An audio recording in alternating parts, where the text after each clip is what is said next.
Para sa iyo, ang mensaheng ito ay hindi dumadaan lamang. Ito ay dumadapo sa mismong sandaling pinakamatagal mong hinintay. May bumabago na sa iyong buhay kahit hindi mo pa ito lubos na maisalita. At gusto kong manatili ka hanggang sa malinaw mong makita kung ano iyon. Ikaw ang matagal ng tahimik na nagtitiis ng tanong na hindi masagot ng mga taong nasa paligid mo. Ikaw ang nakangiti sa harap ng iba habang may bigat sa dibdib, habang may pagod sa mga balikat, habang may mga gabing pakiramdam mo ay mas mabigat ang katahimikan kaysa sa anumang salita. Ikaw ang nagdarasal ng hindi gumagawa ng ingay, umaasa ng hindi gumagawa ng eksena, at patuloy na bumabangon kahit tila walang nakakakita sa bigat na dala mo. At dahil hindi nila ito nakikita, madalas mong isipin na ikaw lang ang humihila ng sarili mong puso sa dilim. Ngunit hindi ka nag-iisa sa bigat na iyon. May dahilan kung bakit ang mensaheng ito ay dumating sa iyo ngayon. At sa dulo nito, makikilala mo ang mga palatandaan, ang pattern at ang ugat ng lahat ng ito. Manatili ka rito ng buo. Dahil sa pagtatapos ng pag-uusap na ito, makikilala mo ang mga palatandaang matagal nang kumakatok sa buhay mo. Mauunawaan mo ang isang paulit-ulit na huwarang tahimik na humaharang sa iyo at maririnig mo ang isang deklarasyong direktang ilalagay ko sa ibabaw ng iyong buhay. Hindi ito malabong pag-asa. Ito ay malinaw na pagkilala. At kapag narinig mo na, may bahagi sa loob mo na magsasabing, "Oo, ito na nga, hindi ka narito ng aksidente."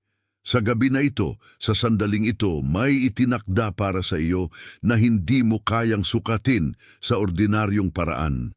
At ang mensaheng ito ay dumating na parang pagtawag sa isang pintuang matagal mo nang hinihipo. May mga bagay na hindi ipinapaliwanag ng mga tao, ngunit malinaw na binubuo sa loob ng katahimikan at ikaw ay nasa gitna ng ganoong pagbubuo. Kaya huwag kang umurong sa pakiramdam na ito. Hindi ito para takutin ka. Ito ay para ituwid ka pabalik sa direksyon ng kung ano ang matagal nang umaabot sa iyo. Pansin, kailangan mong maghanda ngayon. Naghanda ako ng eksklusibong material para sa mga nararamdamang inihiwalay para sa mas dakilang layunin, ngunit nabubuhay na napapaligiran ng ingay, mga abala at mental overload. Ito ay isang 30 araw na paglalakbay na magbabago sa iyong buhay. Isang ginagabayang landas upang protektahan ang iyong isipan at maghanda sa darating na may pang-araw-araw na pagsasanay sa focus, limitasyon at disiplina. Itigil mo na ang pakikipag-usap sa ingay.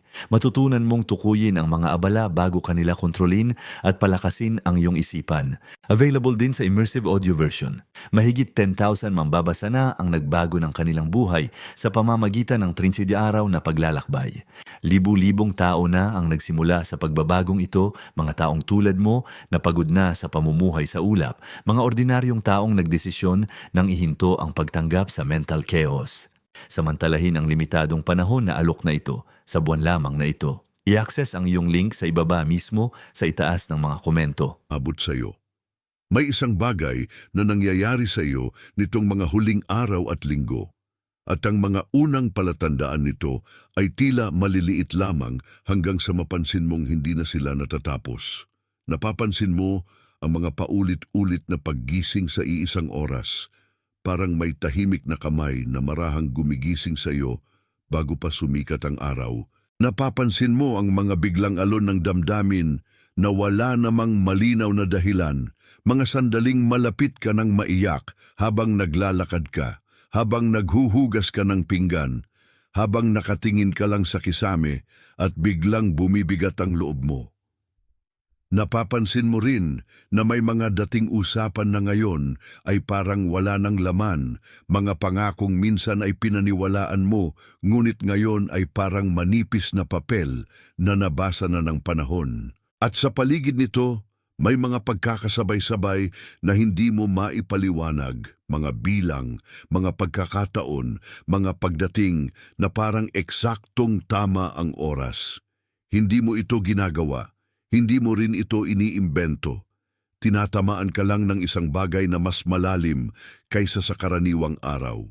Kung minsan, ang unang reaksyon mo ay isipin na may mali sa iyo, na baka pagod ka lang, na baka sobrang dami mo lang iniisip, na baka kailangan mo lang matulog ng mas maaga, kumain ng mas maayos, o pilitin ang sarili mong huwag pansinin ang mga humihila sa atensyon mo. Ngunit hindi lahat ng hindi mo maipaliwanag ay problema. May mga sandaling ang kalituhan ay hindi patunay ng pagkasira, ito ay patunay ng paglapit. May mga sandaling ang biglaang pag-antig ay hindi kahinaan. Ito ay pagkilala ng loob mo sa isang bagay na mas matagal ng kumikilos kaysa sa isip mo.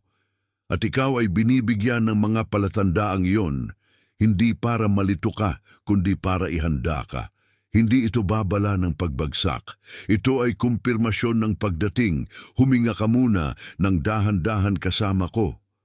Hayaan mong bumaba ang tensyon sa mga balikat mo.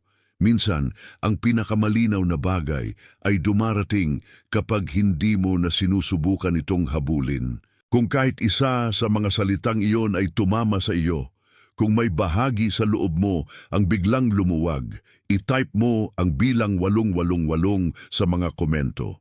Ang mga daliring nagtatype ng bilang na iyon ay tahimik na pagsang-ayon ng iyong espiritu. At ang 888 ay ang bilang ng pag-apaw, ang tanda na may dumarating ng lampas sa kulang at lampas sa pangamba. I-type mo ang 888, tapos bumalik ka agad sa akin. At narito ang mas mahalaga, sa ilalim ng mga palatandaang ito ay may iisang pattern. Hindi ito magkakahiwalay na pangyayari, hindi ito magkakahiwalay na emosyon, hindi ito magkakahiwalay na kabiguan. Isa itong tuloy-tuloy na kilos sa loob mo na matagal nang gumuguhit ng parehong linya sa iba't ibang bahagi ng buhay mo. Ang pattern na ito ay ang palaging pag-urong mo sa huling sandali. Ang pagdududa mo sa sarili mo kapag malapit nang bumukas ang pinto, ang paghawak mo sa sarili mong puso ng mas mahigpit kaysa sa kailangan dahil natutuhan mong ang pag-asa ay pwedeng masaktan. Kaya kapag may bagay na malapit nang maging totoo, bahagi mo ang unti-unting naninikip. Kapag may biyayang dumadating, bahagi mo ang nagmamadaling maghanda sa pagkawala. Kapag may paanyaya, bahagi mo ang agad na nagtatanong kung tatagal ba ito. Iyan ang pattern at hindi mo ito kasalanan. Dinala mo iyan ng matagal dahil may mga sandaling kinailangan mong gawin iyon para mabuhay. May mga sitwasyon na nagturo sa iyo na laging mag-ingat, laging magbantay, laging maghanda sa pag-alis ng isang bagay na hindi pa dumarating. Kaya hindi ako nandito para sisihin ka, nandito ako para pangalanan ka ng tama. Hindi ka malamig, hindi ka sira, hindi ka kulang. Natutulang ang loob mo na bantayan ang sarili nito sa paraang minsang nagligtas sa iyo, ngunit ngayon ay pinipigilan ka na. Ang lumang paraan ng pagprotekta ay naging maliit na kulungan, at habang mas matagal kang nananatili roon, mas dumidilim ang lawak ng mismong buhay mo. Ang kapalit ng pattern na iyon ay hindi lang pagod. Ito ay ang tahimik na pagkawala ng iyong sigla, ang unti-unting pagnipis ng iyong boses, ang pakiramdam na mas madalas kang nanonood ng buhay kaysa tunay na namumuhay. May mga pagkakataong napupuno ka ng responsibilidad, ngunit nauubusan ka ng kagalakan. May mga araw na maayos ang lahat sa panlabas, ngunit sa loob mo ay parang may umiiling na ilaw na ayaw manatiling maliwanag.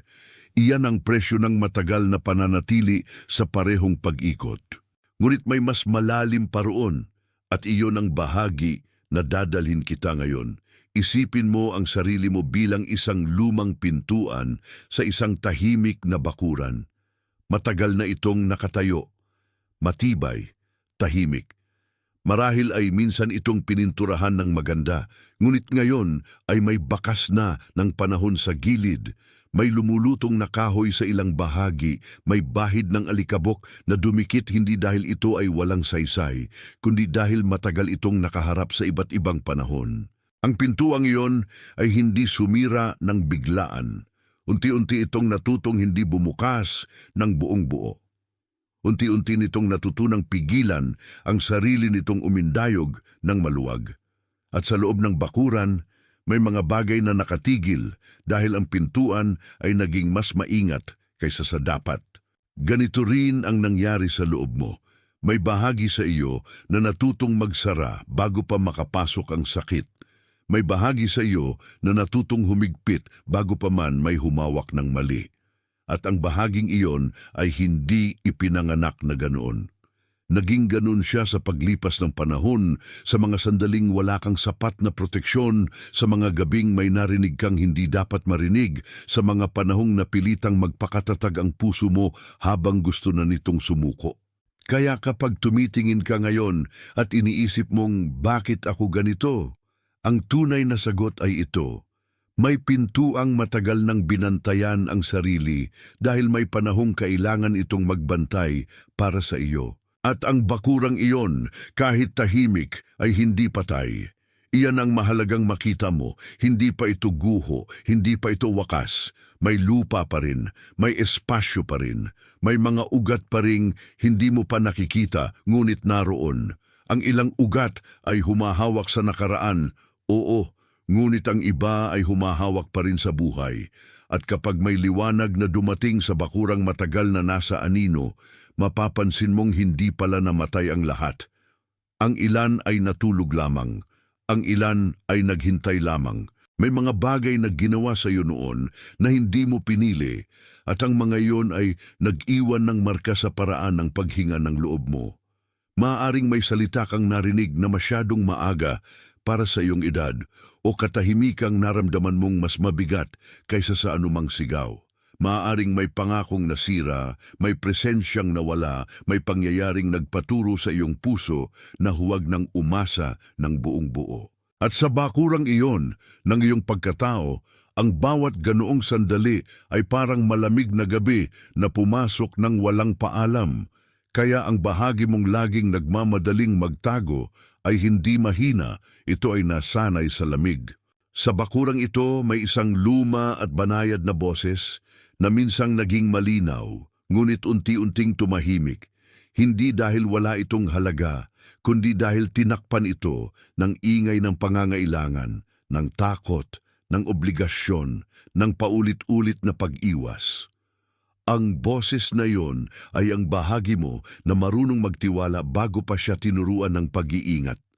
Ang boses na yon ay ang marunong magbukas ng pinto nang hindi sinusukat ang bawat posibilidad ng sakit. At habang tumatagal, natutunan ng bakuran na umiikot sa mga lumang hakbang, paulit-ulit na ruta, paulit-ulit na bantay, paulit-ulit na paghingi ng pahintulot mula sa takot. Ngunit ang nangyayari ngayon ay kakaiba. Sa loob ng tahimik na bakurang iyon, may bahagyang paggalaw. Hindi ito malakas, hindi ito maingay. Parang dahon lang na gumalaw kahit walang nakikitang hangin. Parang lumang bisagra na muling natatandaan ang sarili nitong tungkulin. Parang pintuang matagal ng sarado ang dahan-dahang nakakatanggap ng init mula sa araw. At ang paggalaw na yon ay hindi galing sa puwersa. Galing ito sa pagdating. Manatili ka sandali sa imaheng ito. Huwag mo muna itong bitawan. Hayaan mong gumalaw ito sa loob mo tulad ng isang tahimik na pag-alala na hindi mo kailangang manatiling nakapaloob sa lumang pag-iingat na iyon. Kung ang bakurang iyon ay tila nagsimulang bumukas sa loob mo, kung ang pintuan ay tila nakaramdam muli ng hangin, itype mo ang mga salitang "ako" ay handa sa mga komento. Ang mga salitang iyan ay hindi pagsusumamo. Ito ay pag-amin na hindi mo na kailangang manatiling nakasara sa lahat ng oras. Ang "ako" ay handa ay ang sandali ng pagsang-ayon sa sariling pagbabalik. Ang panloob na paglalagay ng kamay sa lumang bisagra at pagsasabing maaari ka ng muling gumalaw. I-type mo yon, tapos bumalik ka agad sa akin. Dahil ang pagbabalik na ito ay hindi tungkol sa pilit na pagbabago ng lahat sa isang iglap. Ito ay tungkol sa pagbabalik sa pintuang alam ang sariling anyo bago ito natakpan ng takot. Ito ay tungkol sa pag-uwi sa bakurang hindi kailanman tumigil na maging iyo kahit sandali itong naging tahimik. At ang susunod na bahagi ay mas malalim pa kaysa sa pag-unawa sa pattern o sa ugat nito. Ito ay tungkol sa kung paano muling tatanggapin ng iyong loob ang buhay nang hindi na niya kailangang bantayan ang bawat silid na may takot. Hindi mo kailangang buuin muli ang sarili mo mula sa wala. Hindi mo kailangang patunayan na karapat-dapat kang mabuksan. Ang kailangan mo ay tumanggap ng liwanag na matagal nang nasa labas ng pintuang iyon. Tumanggap ng hangin na hindi kailangang paghirapan bago ipasok. Tumanggap ng katahimikang hindi ka sinusukat. Ang pagbabalik ay hindi pagsisikap na maging iba. Ito ay pahintulot na muling maging buo sa paraang hindi ka tinatakot. Kaya ang mga hakbang na darating ay hindi hakbang ng paghahabol. Ang mga iyon ay hakbang ng pag-aalaga. Sa umaga bago mo hawakan ang anumang ibang boses, hawakan mo muna ang sariling panloob na pintuan. Huwag mo munang patakbuhin ang isip mo sa lahat ng dapat mong tapusin. Tumayo ka muna ng ilang sandali at kilalanin na ikaw ay buhay, na ikaw ay naririto, na ang araw ay hindi umaasenso para parusahan ka kundi para ipaalala sa iyo na may liwanag pa ring dumadating. Iyan ang magiging unang pag-aalaga, hindi isang listahan, kundi isang banal na pagpasok sa araw nang hindi ka agad sumasara. At sa paraang iyan, ang pintuan ay natututong hindi agad magsara sa simula ng umaga. Sa kalagitnaan ng araw, gawin mo ang tahimik na pagsusuri na parang binibisita mo ang bakurang iyon nang hindi mo kinakatakutan ang nakikita mo. Tanungin mo ang sarili mo kung ano ang talagang nararamdaman mo, hindi kung ano ang dapat mong maramdaman. Tanungin mo kung saan ka napipiga, kung saan ka napapagod, kung saan ka masyadong matagal nang nagbabantay. Ang pagsusuring ito ay hindi para hatulan ka. Ito ay para itigil ang pagkalat ng lumang takot sa bawat sulok ng buhay mo. Dahil kapag nakita mo ang saradong bahagi, mas madali mo itong aalagaan kaysa kapag itinanggi mo ito. At habang ginagawa mo iyon, unti-unti mong mapapansin na ang pintuan ay hindi kailangang maging perpekto para maging bukas.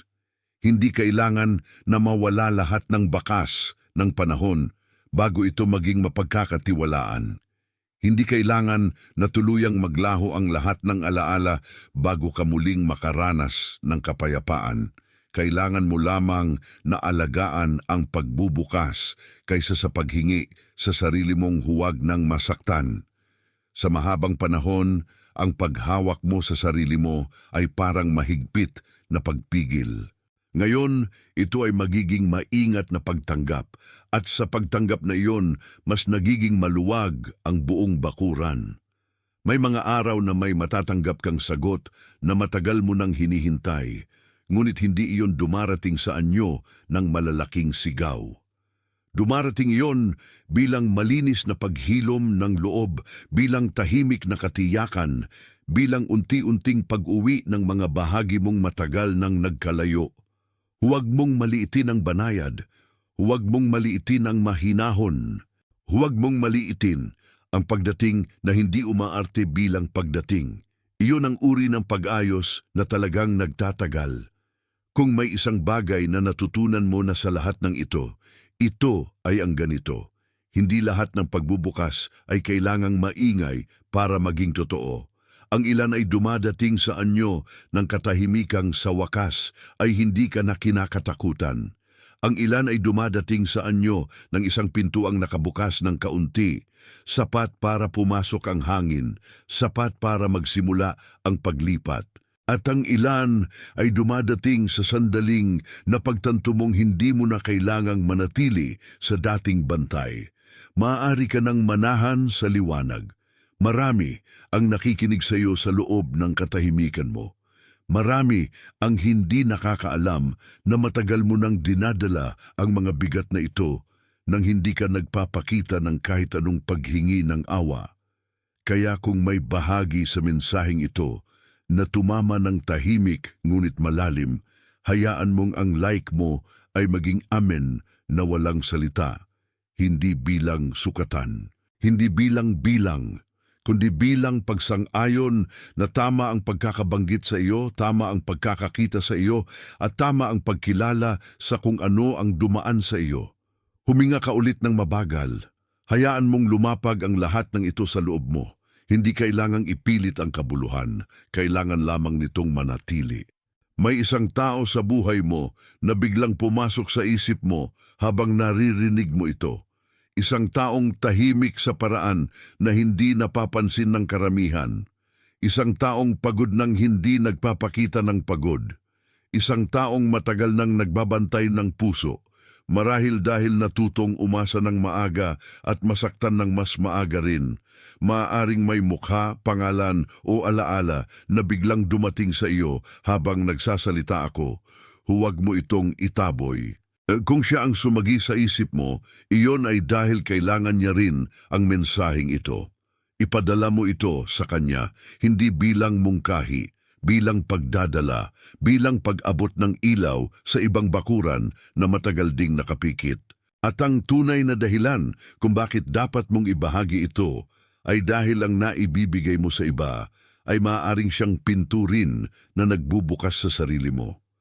Kapag may bagay na dinala mo nang may pag-aalaga, hindi ka nagiging mas maliit, nagiging mas malinaw ka. Ang pagbabahagi ay hindi pagkuha ng atensyon. Ito ay pagkilala na ang parehong liwanag na dumating sa iyo ay maaaring tumawid pa sa iba. At sa gabing ito, ang mensaheng ito ay hindi nakatigil sa iyo lamang. Ito ay itinakda upang umabot, upang magpagaling, upang tumawid. Bago ko ilagay ang huling tatak sa lahat ng ito, gusto kong marinig mo ang iyong sariling pag-amin. Hindi mo na kailangang manatiling nakasara. Hindi mo na kailangang bantayan ang lahat ng pinto ng parang kaaway mo ang buhay. May kapayapaan na dumadating kapag tumitigil ang loob sa labis na pagbabantay at may lakas na lumilitaw kapag ang tao ay pinipiling tumanggap kaysa magbantay sa takot. Iyan ang kasunduang unti-unting nabubuo habang naririnig mo ito.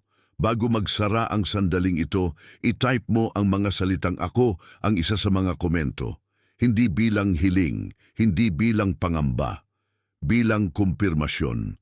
Ang tahimik na kasunduan na nabubuo sa pagitan ng langit at ng iyong pakikinig sa mga sandaling ito ay isa na mabubuhay ka mula rito sa buong panahong ito. I-type mo ito ng dahan-dahan.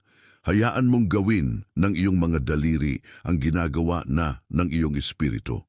Ikaw ay pinagtitibay, ikaw ay pinapabalik, ikaw ay binubuksan, ikaw ay hindi tinatapon sa gulo, ikaw ay pinapasok sa kapayapaan na matagal mo nang hinihingi sa katahimikan. Ikaw ay hindi iniiwang walang laman, ikaw ay pinupunuan ng liwanag na marunong tumira ng mahinahon. Ikaw ay hindi naliligaw. Ikaw ay ginagabayan pabalik sa pinto na para talaga sa iyo. Ikaw ay hindi huli. Ikaw ay dinadala sa tamang oras. Sa mismong sandaling ito, sa iba't ibang dulo ng mundo, may mga pusong tumatanggap ng parehong pagkilala, parehong pagyakap, parehong tahimik na pagtawag. Hindi mo ito kailangang makitang lahat para totoo ito. Bahagi ka ng isang paglipat na hindi maingay, ngunit totoo. Bahagi ka ng isang pagdating na hindi nagpapakita ng sarili sa ingay, kundi sa kapayapaan na biglang nagiging mas malawak kaysa sa takot. At dahil kasama ka rito, hindi ka na kailangang mag-isa sa pagdaan. Ito ay nalagyan na ng tatak. Ikaw ay hindi pinatapos sa takot. Ikaw ay hinugot dito upang maalala mo ang anyo ng iyong sariling liwanag. Ikaw ay hindi itinaboy sa gilid ng buhay. Ikaw ay dinala sa gitna ng isang pagbabalik na matagal nang naghihintay sa iyong oo. Ikaw ay pinahihintulutang huminga ng hindi nagbabantay sa bawat hangin. Ikaw ay pinahihintulutang tumanggap ng hindi mo na sinusukat ang bawat kapalit. Ikaw ay pinahihintulutang maranasan ang pagbubukas na hindi mo kailangang paghirapan na maging karapat-dapat. Ang pinto ay hindi para sa takot mo. Ang pinto ay para sa pagpasok mo. Ikaw ay pinapalaya mula sa lumang tungkulin na laging maging handa sa pagkawala. Ikaw ay pinapalitan ng mas tahimik at mas matibay na katiyakan na maaari kang manatili sa kabutihan nang hindi agad naghahanda sa pagsasara nito. Ikaw ay hindi na kailangang magtago sa sulok ng iyong sariling kaluluwa. Ikaw ay maaaring tumayo sa liwanag ng buong lambot. Ikaw ay tinatawag na bumalik sa gitna ng iyong bakuran, sa gitna ng iyong katahimikan, sa gitna ng lahat ng bahagi mong matagal nang naghihintay na muling mapansin. Ikaw ay hindi pira-piraso sa paningin ng langit. Ikaw ay kilala buo. Ikaw ay binabasa ng tama. At ang pagkilalang iyon ang nagsisimulang magpalaya sa iyo mula sa maling pagbasa na matagal mong dinala. Ikaw ay binibigyan ng pahintulot na hindi na ipaglaban ang sarili mong pagiging bukas. Ikaw ay binibigyan ng pahintulot na hayaan ang araw na dumaan sa mga lumang bisagra nang hindi mo kailangang magpaliwanag sa kahit kanino. Ikaw ay binibigyan ng pahintulot na mabuhay ng hindi laging naghahanda sa pagkasira. At ang pahintulot na iyan ay hindi basta salita. Ito ay isang pagbalik ng kapayapaan sa loob mo. Ikaw ay maaring maging mahinahon at buo sa iisang hininga.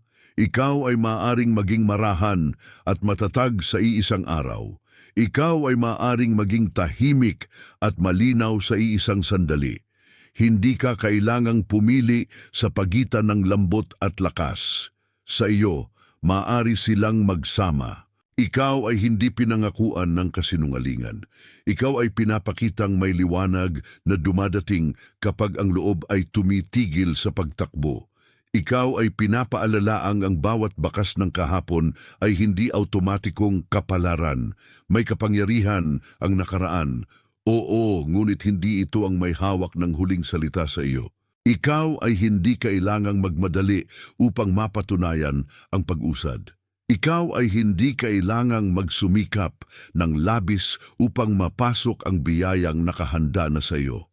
Ikaw ay hindi kailangang magpanggap na malakas upang maging tinatanggap. Ang totoo, habang mas tapat kang humihinto, mas malinaw kang sinasalubong. Ikaw ay naririto na ngayon sa gilid ng isang mas malawak na kapayapaan. Ikaw ay naririto na ngayon sa dulo ng isang lumang pag-iingat na nagsawa na ring maging sentro ng iyong buhay. Ikaw ay naririto na ngayon sa mismong lugar kung saan nagsisimulang mawala ang bigat at kung saan ang tahimik na pagtanggap ay nagiging bagong paraan ng paglakad. Ikaw ay hindi na ibinababa ng takot. Ikaw ay itinatayo ng pagkilala. Ikaw ay hindi na ibinubulong ng pagdududa. Ikaw ay tinatawag ng malinaw ng katotohanang mas matagal pa kaysa sa pangamba mo. At ang katotohanang iyon ay simple. Nakikita ka, kinikilala ka, at inaakay ka pabalik sa sarili mo. Ikaw ay magiging marahan sa mga susunod na hakbang. Ikaw ay magiging maingat ng hindi nagiging takot. Ikaw ay magiging bukas ng hindi nawawala ang sarili. At sa bawat araw na haharapin mo, may bahaging mas mabilis nang makikilala ang liwanag kaysa sa dati. Dahil natuto na itong huwag nang ituring na kaaway ang pagdating. Sa sandaling ito, sa maraming lugar sa mundo, may mga pusong tahimik ding tumatanggap ng parehong paglalagay ng tatak sa kanilang buhay. May mga taong umiiyak ng walang tunog, may mga taong napapahawak sa dibdib nang hindi alam kung bakit. May mga taong biglang nakakaalala na may kapayapaan palang hindi kailangang ipaglaban ng todo. Hindi mo sila nakikita, ngunit kasama mo sila sa parehong pagdinig na ito. At iyan ang dahilan kung bakit hindi ka nag-iisa sa pagbubukas na ito. Ikaw ay kasama, ikaw ay kilala, ikaw ay tinatawag pa uwi. Ang pintuan ay hindi nagkamali sa pagharap sa iyo, ang oras ay hindi nagkamali sa pagdating sa iyo. At ang puso mo, kahit ilang beses nang natutong manahimik, ay hindi kailanman tumigil sa pagiging lugar ng pagdating. Ang lahat ng ito ay totoo ngayon at ito ang tatak na mananatili sa iyo habang humihinga ka, naglalakad ka at muling tumatanggap ng liwanag na para talaga sa iyo. It is sealed.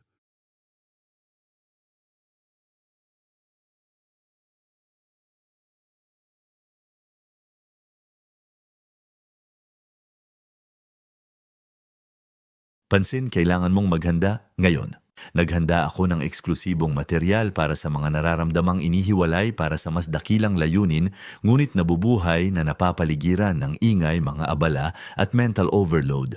Ito ay isang 30 araw na paglalakbay na magbabago sa iyong buhay. Isang ginagabayang landas upang protektahan ang iyong isipan at maghanda sa darating na may pang-araw-araw na pagsasanay sa focus, limitasyon at disiplina. Itigil mo na ang pakikipag-usap sa ingay. Matutunan mong tukuyin ang mga abala bago kanila kontrolin at palakasin ang iyong isipan. Available din sa immersive audio version. Mahigit 10,000 mambabasa na ang nagbago ng kanilang buhay sa pamamagitan ng 30 araw na paglalakbay. Libu-libong tao na ang nagsimula sa pagbabagong ito, mga taong tulad mo na pagod na sa pamumuhay sa ulap, mga ordinaryong taong nagdesisyon nang ihinto ang pagtanggap sa mental chaos. Samantalahin ang limitadong panahon na alok na ito sa buwan lamang na ito. I-access ang iyong link sa ibaba mismo sa itaas ng mga komento.